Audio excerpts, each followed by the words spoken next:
नमस्कार दोस्तों।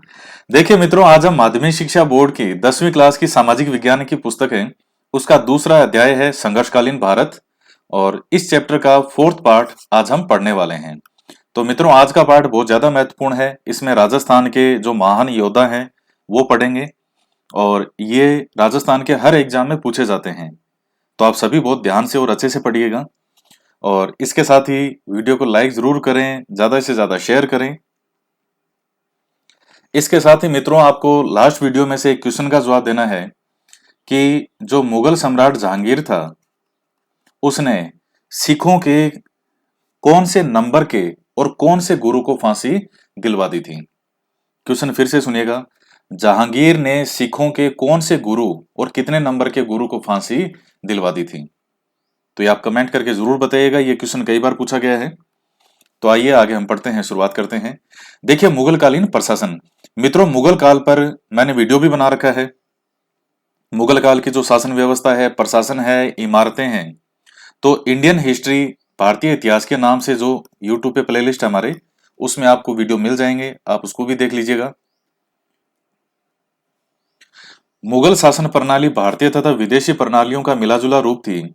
बादशाह शासन का अधिपति, सर्वे सर्वा, वकील ए मुतलक वजीर बादशाह के बाद सबसे बड़ा अधिकारी था। जो वजीर होता था, जिसको वकील ए मुतलक कहा जाता था, यह बादशाह के बाद में सबसे बड़ा अधिकारी होता था, वकील ए मुतलक। प्रधान सद्र मेरे समा नाम के दीवान वित्त विभाग का प्रमुख था। तो ये भी है वित्त विभाग का प्रमुख। प्रांतीय शासन सूबों में विभक्त था। जो अकबर के समय 15 सूबे थे, औरंगजेब के समय बढ़कर के कितने हो गए थे? 21। इनमें सूबेदार, दीवान, सदर काजी, प्रांतीय बख्शी, कोतवाल आदि अधिकारी होते थे। जिले का शासन फौजदार, अमलगुजार जो कि मालगुजारी का अधिकारी होता था, बितिकची सहायक, शिकदार यानी परगना प्रमुख, आमिल यानी मुंसिफ, फौजदार यानी खजांची, और कानूनगो यानी पटवारियों का अधिकारी के हाथों में था। तो ये अलग अलग अधिकारियों के नाम है। बादशाह प्रधान सेनापति होता था। सेना मनसबदारी प्रथा पर आधारित थी, और मनसबदारी जो है ये जात और सवार के अंदर विभक्त होती थी। तो मनसबदारी व्यवस्था जब आप मुगल काल पढ़ते हैं तो बहुत महत्वपूर्ण रूप में निकल के आती है मनसबदारी व्यवस्था। ये एक मनसबदार जो है ये एक पोस्ट होती थी, पद होती थी, जिसे व्यक्ति की उस समय कितने का मनसब है, तो किसी का 2000 का, किसी का 3000 का, किसी का 5000 का, किसी का 10,000 का, कितने जात हैं, कितने सवार हैं, तो उससे उस व्यक्ति की पोस्ट का पता चलता था। इसके बाद में आता है सत्ता के साथ प्रतिरोध और सहयोग राजस्थान के संदर्भ में। तो मित्रों, ये बहुत महत्वपूर्ण पोर्शन है। इसमें राव सेखा, हमीर चौहान, महाराणा प्रताप, चंद्रसेन, बीकानेर का राय सिंह, सवाई जय सिंह और अमर सिंह राठौड़। तो सबसे पहले राव सेखा के बारे में पढ़ते हैं। राव सेखा का जन्म 24 सितंबर 1433 में हुआ था। तो मित्रों, जो राणा कुंभा गद्दी पर बैठते हैं, राणा कुंभा की गद्दी पर भी कब बैठते हैं? 1433 में। और 1433 में ही राव सेखा का क्या होता है? जन्म होता है। राणा कुंभा के पिता का क्या नाम था? मोकल। और राव सेखा के पिता का नाम क्या है? मोकल। और माता का नाम निर्वाण था। राव मोकल जो है ये आमेर राज्य के अंतर्गत आने वाले नान के शासक थे। 1445 ईस्वी में 12 वर्ष की उम्र में सेखा ने अपने पिता का उत्तरदायित्व संभाला। आमेर के शासक उदय करण ने सेखा को महाराव की उपाधि प्रदान की। 16 वर्ष की उम्र में मुल्तान, सेवार, नगरचल के सांकला राजपूत पर अचानक आक्रमण कर विजय प्राप्त करना सेखा का पहला सफल अभियान था। 1473 ईस्वी से 1477 ईस्वी में राव सेखा ने पन्नी पठानों की सहायता से नौब सिंह जाटू से दादरी और अन्य जाटू राजपूतों से भिवानी पर विजय प्राप्त की। उसने इस्तर खान से हांसी, हैदा खान, कायम खानी से हिसार को जीतकर अपने राज्य की सीमा का विस्तार किया। 1449 ईस्वी में आमेरसर को अपने राज्य की राजधानी बनाया। आमेरसर में शेखा ने भगवान जगदीश का मंदिर और 1477 ईस्वी में शिकारगढ़ का किला बनवाया। 1488 में रालावता नामक स्थान पर इनकी मृत्यु हुई, जहां उनकी छतरी बनी हुई है। महाराव शेखा ने अपने जीवन काल में 52 युद्ध लड़े उसे जयपुर के कछवाहा वंश के उपवर्ग शेखावत का संस्थापक माना जाता है। तो जयपुर का जो कछवाहा वंश है उन्हीं के ही ये वंशज हैं। उसकी पत्नी गंगा कुमारी ने आमेरसर किले के मुहाने पर कल्याण जी का मंदिर बनवाया।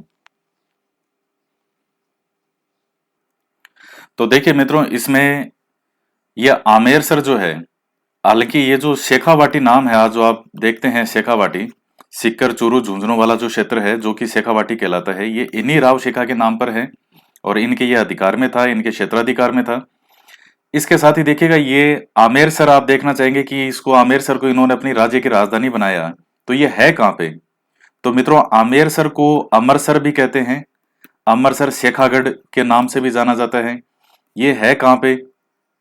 तो जयपुर, आज के टाइम में जो जयपुर जिला है, जैसे यहाँ जयपुर जिला है, तो जयपुर से यहाँ इधर आपके पड़ेगा शाहपुरा, जयपुर में जो शाहपुरा है, इस शाहपुरा के अंतर्गत एक गांव है अमरसर, जो वर्तमान में अगर आप बात करें तो उसे इन्होंने अपनी राजधानी बनाया था। तो वर्तमान में कौन से जिले के अंतर्गत आएगा आमेरसर या अमरसर? जो है जयपुर जिले में। तो ये थोड़ा सा आप ध्यान में रखें इन स्थानों को। आपसे शेखा के बारे में क्वेश्चन क्या पूछा जाएगा कि एक तो आमेरसर में शेखा ने भगवान जगदीश का मंदिर बनाया था, ये पूछा जा सकता है। 1477 में शिकारगढ़ का किला बनवाया, ये पूछा जा सकता है। कितने युद्ध लड़े? 52 युद्ध लड़े, और ये शेखावत जो शाखा है इसका संस्थापक माना जाता है। इनकी पत्नी थी गंगा कुमारी, इन्होंने इस किले के मुहाने पर कल्याण जी का मंदिर बनवाया। तो ये मेन चीजें हैं जो इनमें पूछी जा सकती है आपसे। नेक्स्ट इसके बाद में देखिएगा, हम पढ़ते हैं हमीर देव चौहान। तो हमीर देव चौहान कहाँ के शासक थे? रणथंभौर के। इनके बारे में हमने पहले भी चर्चाएं की है। 1282 से 1301 जो है वो इनका कार्यकाल है। अब बाघ भट्ट के बाद उनके पुत्र थे जैतर सिंह जयसिम्हा। इस जयसिम्हा के जो पुत्र थे हमीर, तो इनके पिताजी का क्या नाम था? जैतर सिंह। हमीर देव चौहान के पिताजी का नाम जैतर सिंह को जयसिम्हा भी कहा जाता था। जैतर सिंह ने अपने जीवन काल में ही अपने छोटे पुत्र हमीर देव को अपना उत्तराधिकारी नियुक्त कर 1282 ईस्वी में उसका राज्यारोहण किया। हमीर देव के सिंहासन पर बैठते ही दिग्विजय की नीति अपनाते हुए उसने भीम रस के राजा अर्जुन को पराजित करके मांडलगढ़ से कर वसूल किया। देखिए, जब हमीर गद्दी पर बैठता है तो उस समय इसने दिग्विजय की नीति अपनाई। और हालांकि मैंने पहले भी चीजें समझाई है कि उस समय दिल्ली सल्तनत जो है उसकी हालत कोई ज्यादा अच्छी नहीं थी और अपने अंत की ओर था। जो गुलाम वंश आप पढ़ते हैं तो गुलाम वंश अपने अंत की ओर था और खिलजी वंश है वो अपने प्रारंभ की ओर 1290 से आएगा। तो वो जो वहां अस्थिरता की स्थिति थी, उस अस्थिरता की स्थिति का भी हमीरदेव चौहान को लाभ मिला। दिल्ली वाले इधर ध्यान नहीं दे पाए और हमीरदेव चौहान ने भी अपनी दिग्विजय नीति के तहत यहाँ कई शासकों को इसने पराजित किया। तो भीमरस के राजा अर्जुन को पराजित किया, मांडलगढ़ से कर वसूल किया। दक्षिण के परमार शासक भोज को पराजित करके उत्तर की ओर चित्तौड़, आबू, वर्धनपुर यानी काठियावाड़, पुष्कर, चंपा होता हुआ वापस रणथंभौर पहुंचा और रणथंभौर पहुंचकर विजय के उपलक्ष्य में उसने कोटिय जन्य यज्ञ करवाया। तो जो यज्ञ होते हैं, यज्ञों का ही एक प्रकार है। कई बार इसके बारे में पूछा भी गया है कि हमीरदेव चौहान ने कौन सा यज्ञ करवाया था? तो कोटिय जन्य यज्ञ। तो हमीरदेव चौहान ने जो है वो अपने जीवन में 17 युद्ध लड़े, जिसमें से 16 युद्धों में उसने विजय प्राप्त की, जीता वो। जो सबसे अंतिम युद्ध होगा अलाउद्दीन खिलजी के साथ 1301 में, उसमें हमीरदेव चौहान की पराजय होगी। इसके अलावा हमीर ने सभी युद्ध जीते थे। दिल्ली के जलालुद्दीन खिलजी ने हमीरदेव चौहान की बढ़ती हुई शक्ति को देखा तो रणथंभौर की ओर रवाना हुआ। जलालुद्दीन जो फिरोज खिलजी था, इसने जाहिन से रणथंभौर की ओर बढ़कर दूर की घेराबंदी कर दी। देखिए जाहिन क्या है, तो जैसे ये रणथंभौर दुर्ग है, तो इस रणथंभौर दुर्ग तक अगर आपको पहुंचना है तो पहले मार्ग में एक छोटा सा दुर्ग और है जिसका नाम है जाहिन दुर्ग। ये दुर्ग है रणथंभौर। तो जाहिन दुर्ग को रणथंभौर दुर्ग की या चाबी या कुंजी भी कहा जाता था कि रणथंभौर को विजिट करना है तो पहले जाहिन को विजिट करना पड़ेगा। तो हालांकि जो जलालुद्दीन था उसने जाहिन को विजिट कर लिया था, लेकिन इसके आगे वो नहीं बढ़ पाया था, रणथंभौर को नहीं जीत पाया। काफी दिनों के प्रयास के बाद सुल्तान को सफलता नहीं मिली तो घेरा उठाने का निर्णय किया। और जलालुद्दीन हमीर देव की मजबूत मोर्चाबंदी को नष्ट करने में असफल रहा। अतः जून 1291 में सुल्तान रणथंभौर दुर्ग का घेराव उठाकर दिल्ली की तरफ कूच कर गया। तो यहां पर जब जलालुद्दीन खिलजी वापस जाता है निराश होकर के, क्योंकि उसके सैनिक जो हैं वो मरने लग गए थे, बारिश बारिश होने लगी थी, तो वो जाते हुए कह करके जाता है कि ऐसे 10 किलों की तुलना में मुसलमान का एक बाल मेरे लिए अधिक कीमती है या अधिक मूल्यवान है। तो ये थोड़ा कथन आता है कि ये किसने कहा था, तो जलालुद्दीन खिलजी ने कहा था। किसके समय कहा था? हमीर देव चौहान के समय कहा था। 1296 में जलालुद्दीन का भतीजा और दामाद अलाउद्दीन खिलजी गद्दी पर बैठता है, हत्या कर देता है ये जलालुद्दीन की। अलाउद्दीन खिलजी चौहानों की शक्ति को सहन नहीं कर सका और रणथंभौर जीतने की योजना बनाने लगा। उसी समय उसे दुर्ग पर आक्रमण करने का बहाना भी मिल गया। हमीर महाकाव्य के अनुसार, जो कि नयनचंद्र सूर्य ने लिखा है, कि हमीर द्वारा अलाउद्दीन के बागी मंगोल मोहम्मद शाह को शरण देना था। मंगोल सेनापति मोहम्मद शाह और कहबू ने लूट का माल लेकर अलाउद्दीन की सेना से बगावत करके हमीर के पास शरण ली। तो देखिए कि अलाउद्दीन खिलजी जो है वो इस पे आक्रमण क्यों करेगा। पहले जो जलालुद्दीन खिलजी था इसने आक्रमण क्यों किया था? क्योंकि हमीर देव चौहान ने इनको टैक्स देना बंद कर दिया था। मैंने आपको पिछले वीडियो में बताया होगा कि जब इसकी मृत्यु हो जाती है पृथ्वीराज चौहान की, और इसका बेटा जो है पृथ्वीराज चौहान का गोविंदराज, वो कुतुबुद्दीन ऐबक से इजाजत लेकर के और 1194 ईस्वी में रणथंभौर में चौहानों की नींव स्थापित करता है। उसमें कुछ शर्तें जो है वो कुतुबुद्दीन ऐबक के द्वारा रखी गई थी। उसमें से एक शर्त यह भी थी कि रणथंभौर हमेशा दिल्ली सल्तनत को टैक्स देगा, कर देगा, चाहे दिल्ली पे कोई सा भी सुल्तान हो, राजवंश हो। तो हमीर देव चौहान ने इसने टैक्स देने से मना कर दिया कि कौन सा टैक्स, कोई टैक्स नहीं है। और भी कई छोटे बड़े कारण थे जिसके कारण से जलालुद्दीन आक्रमण करेगा। अब चूंकि जलालुद्दीन विजित नहीं कर पाया, तो यह है कि अलाउद्दीन इस पे आक्रमण क्यों करेगा। तो कई वजह हैं, जैसे एक तो साम्राज्यवादी नीति है, महत्वाकांक्षा है, इसके साथ में टैक्स देने से इसने मना कर ही दिया था। फिर जो जलालुद्दीन था इसकी असफलता, क्योंकि ये विजित नहीं कर पाया था, तो ये था कि जो खिलजी है वो रणथंभौर को नहीं जीत पाए। तो अलाउद्दीन इस चीज को भी नष्ट करना चाहता था कि खिलजी जो है वो रणथंभौर को जीत सकते हैं। उस समय का कारण क्या होता है आक्रमण का, जो जिसे आप तात्कालिक कारण कहते हैं। तो तात्कालिक कारण ये होता है कि जैसे आप ये देखिए, ये राजस्थान है, यहां दिल्ली है और ये है गुजरात। तो जब यहां से गुजरात को लूट करके और अलाउद्दीन की सेना वापस जा रही होती है, तो उस समय इनकी सेना में जो लूट का धन होता है, जिनको खुम्स कहा जाता था, उस लूट के धन के कारण आपस में विवाद हो जाता है। और तब जो अलाउद्दीन के सेनापति थे उलूग खान और नुसरत खान, ये आपको नाम ध्यान में रखने हैं। तो इन्होंने, ये जो मंगोल नेता था, देखिए अब इसमें थोड़ा सा आपको मैं और बता दूं क्योंकि चीजें फिर आपस में सब जुड़ी हुई हैं। आप जानते हैं अलाउद्दीन के समय मंगोलों के बहुत आक्रमण हुए थे निरंतर। तो अलाउद्दीन ने, चूंकि अलाउद्दीन के पास इतनी विशालकाय सेना थी कि ये मंगोल कभी भी अलाउद्दीन को पराजित नहीं कर पाए। मंगोल आक्रमण करते, अलाउद्दीन इनको मारता पीटता, पराजित करता, ये वापस भाग जाते। तो कुछ मंगोल मुसलमान जो थे वो दिल्ली में ही रुक गए थे। उन्होंने अलाउद्दीन से आज्ञा लेकर के और दिल्ली में रुक गए, और वहीं उन्होंने मंगोलपुरी बसाई। मंगोल मुसलमान थे, आज भी दिल्ली के अंदर मंगोलपुरी है, वो उन्हीं के ही वंशज हैं, नवीन मुसलमान भी कहा जाता है इनको। तो चूंकि मंगोलों का जो इनका एक नेता था मोहम्मद शाह और उसका भाई था केबू, तो अलाउद्दीन ने, चूंकि इनमें योग्यता थी, तो अलाउद्दीन ने इनको अपनी सेना में भी भर्ती कर लिया था। तो यहां यह होता है कि नवीन मुसलमानों, यानी इन मंगोल मुसलमानों में, जो कि अलाउद्दीन की सेना में ही थे, इनमें और इनके दूसरे सेनापति जो थे उल्लू खान और नुसरत खान, इनमें उस लूट के धन को लेकर के, उसके बंटवारे को लेकर के विवाद हो जाता है। और ये यहां से जब इनको मारने की कोशिश करते हैं मोहम्मद शाह और केबू को, तो ये भाग करके और रणथंभौर जाकर के शरण ले लेते हैं। तो अब हमीर को, जो अलाउद्दीन को एक बहाना मिल गया कि उसने ये कहा हमीर को कि मेरे शत्रु तुम्हारे पास हैं, मुझे इनको वापस लौटा दो, नहीं तो आक्रमण किया जाएगा। और हमीर देव चौहान ने बिल्कुल साफ मना कर दिया कि मैं मेरे शरणागतों को वापस नहीं लौटा सकता।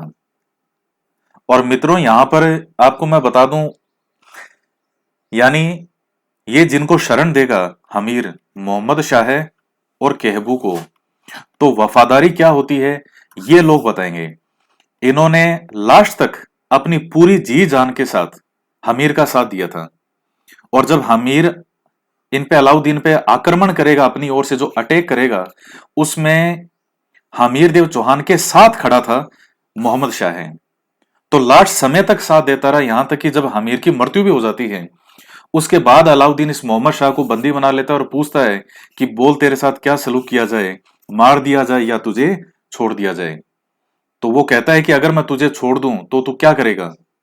तो कहता है कि तू अगर मुझे छोड़ देगा तो सबसे पहले मैं हमीर का कोई वंशज अगर मुझे मिलेगा तो उसे मैं रणथंभौर की गद्दी पर बैठाऊंगा और उसके बाद तुझे मारूंगा। तो इतना वीर, निडर। और जबकि हमीर के साथ के जो आप देखेंगे जिन्होंने यहां का नमक खाया, रणमल और रतिपाल, उससे पहले भी दो चार और थे, ये सब निकले गद्दार। और अपने राजा हमीर के साथ इन्होंने गद्दारी की, जो अलाउद्दीन के साथ मिल गए थे, रणमल और रतिपाल। चूंकि अलाउद्दीन किसी को माफ नहीं करता था गद्दारों को, वो लास्ट में रणमल और रतिपाल को भी फांसी दिलवा देगा कि जो अपने मालिक के सगे नहीं हो सके वो मेरे क्या सगे होंगे। तो यहां कई मिसालें आपको देखने को मिलेगी किस तरह से एक हमीर जैसे शासक ने अपने शरणागतों के लिए जी जान लगा दी, और किस तरह जो शरणागत थे उन्होंने अपने मालिक के लिए, जिन्होंने उसको शरण दी, उसके साथ वो जी जान से लास्ट तक युद्ध करते रहे और शहीद हो गए, लेकिन गर्दन नहीं झुकाई और ना ही उसके साथ गद्दारी की। तो ये बहुत ही इतिहास की सुंदर चीजें हैं, खूबसूरत चीजें हैं।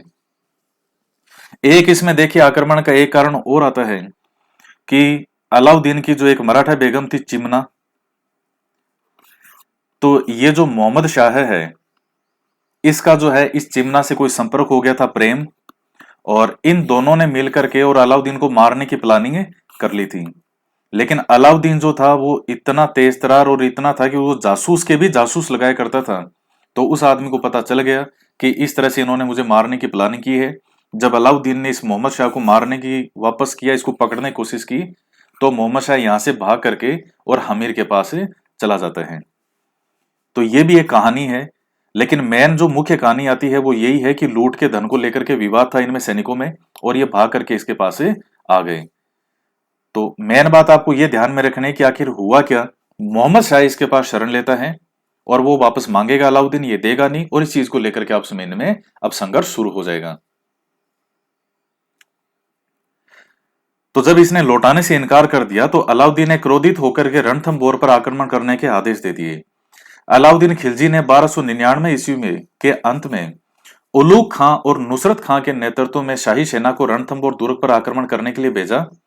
शाही सेना ने रणथंभौर के मार्ग की कुंजी कहलाने वाले जाहिन पर आक्रमण कर दिया। हमीर देव उस समय कोटिजनी यज्ञ को समाप्त कर मौन व्रत धारण किए हुए था। हमीर ने अपने दो सैनिक अधिकारियों भीम सिंह और धर्म सिंह को शत्रु का मुकाबला करने के लिए भेजा। दोनों ने अलाउद्दीन की सेना को बुरी तरह से पराजित किया। भीम सिंह और धर्म सिंह लूट का माल लेकर वापस लौट पड़े। भीम सिंह और धर्म सिंह रणथंभौर के दुर्ग निकट पहुंचे तो उन्हें सूचना मिली कि शत्रु की सेना पुनः आक्रमण करने के लिए आगे बढ़ रही है।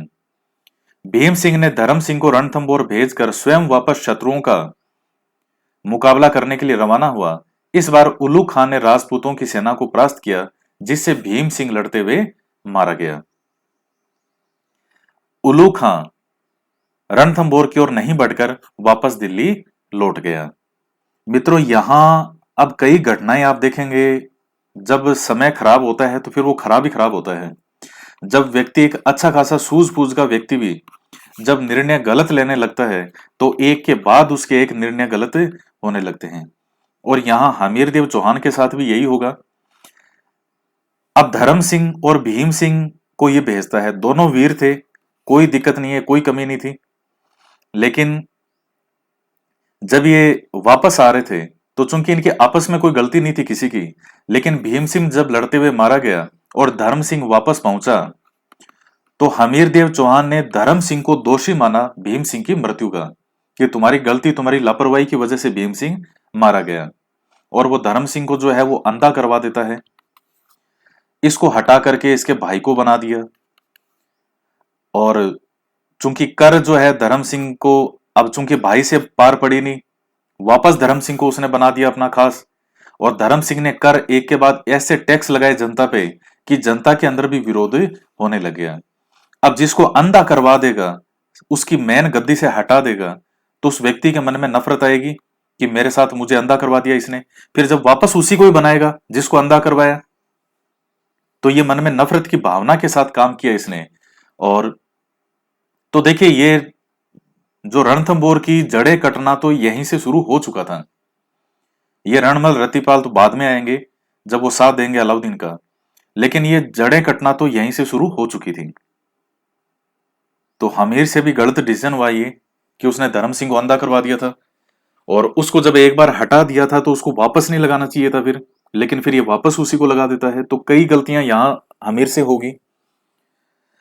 इसके बाद अलाउद्दीन खिलजी ने एक बड़ी सेना के साथ उल्लू खां और नुसरत खां को पुनः रणथंभौर पर आक्रमण करने के लिए भेजा। इसके बाद यह भेजा, सेना ने रणथंभौर दुर्ग की घेराबंदी कर उसके प्राचीरों को तोड़ना शुरू किया। तभी दुर्ग में आए हुए एक गोले से नुसरत खान की मृत्यु हो जाती है। तो नुसरत खान इसमें मारा जाता है इस अभियान में, यह आप ध्यान में रखें। इसका पता तुर्की सेना को चला तो तुर्की सेना वहां से भागने लगी। यह देखकर उलू खान ने अपने भाई अलाउद्दीन खिलजी के पास नुसरत खान की मृत्यु तथा सेना की वापसी का समाचार भेजकर और अधिक सेना भिजवाने का अनुरोध किया।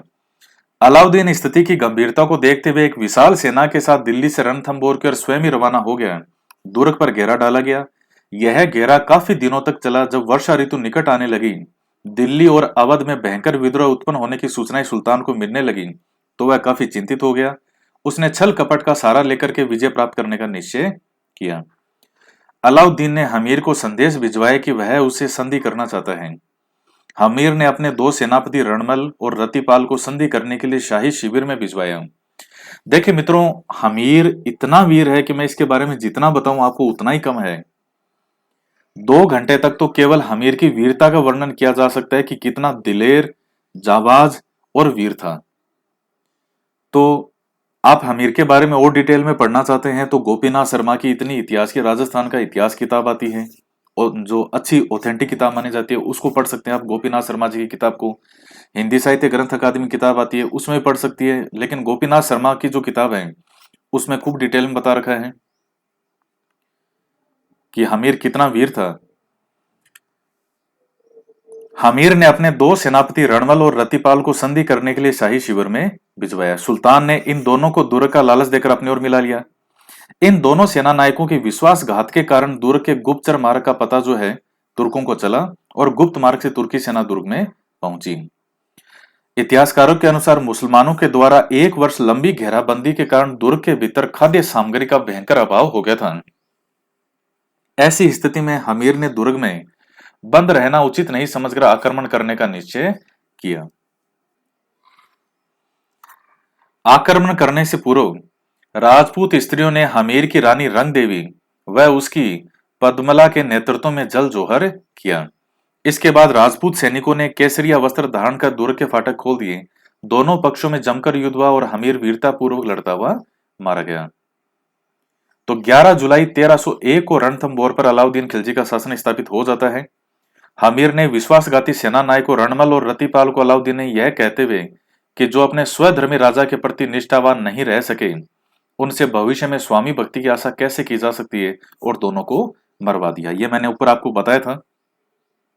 ये दोनों जब ये हमीर की मृत्यु हो जाती है तो ये दोनों बहुत खुश होकर के गए कि अब तो राज्य हमारा हो जाएगा, दोनों का पूरा रणथंभौर दुर्ग हमारा होगा।